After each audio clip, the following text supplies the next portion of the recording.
encore trop loin des 6% initialement réclamés par les grévistes. Ce mardi, alors que la direction d'Air France a tenté d'apaiser la contestation en leur consentant une hausse de salaire, le syndicat de pilotes SNPL a jugé cette proposition totalement indécente et totalement farfelue.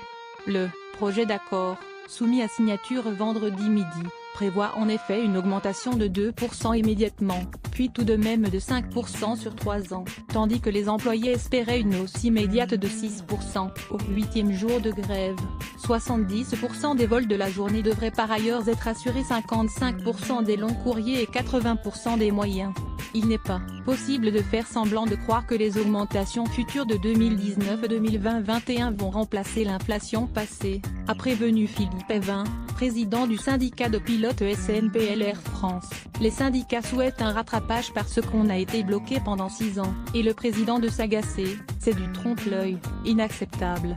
Une demande extrêmement raisonnable. Philippe Evin a par ailleurs souligné que l'intersyndicale avait fait lundi un geste en revoyant à la baisse sa revendication initiale pour la passer de 6% à 5,1% en 2018. Ce que nous demandons est extrêmement raisonnable, a insisté. Le responsable de ce syndicat, majoritaire dans les cockpits, a fait valoir que la compagnie, prise en étau entre des charges et des taxes d'ADP, Aéroports de Paris, et de l'État, n'a d'autre solution que de matraquer les salaires. Selon lui, cela représente près d'1 milliard d'euros par an. Il a assuré que, comme commandant de bord, il ne gagnait pas un centime de plus qu'un pilote d'EasyJet, moins bien qu'un pilote de Transavia, beaucoup moins bien qu'un pilote de Lufthansa, énormément moins bien qu'un pilote de KLM.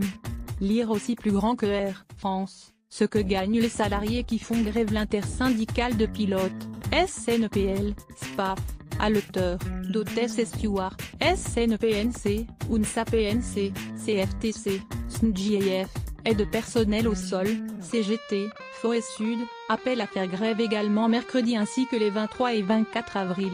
Demain mercredi, la compagnie prévoit d'assurer 70% des vols long courriers, 55% des moyens courriers au départ et vers l'aéroport Paris-Charles de Gaulle. 80% des courts courriers à Paris, Orly et en province sont programmés, comme ce mardi.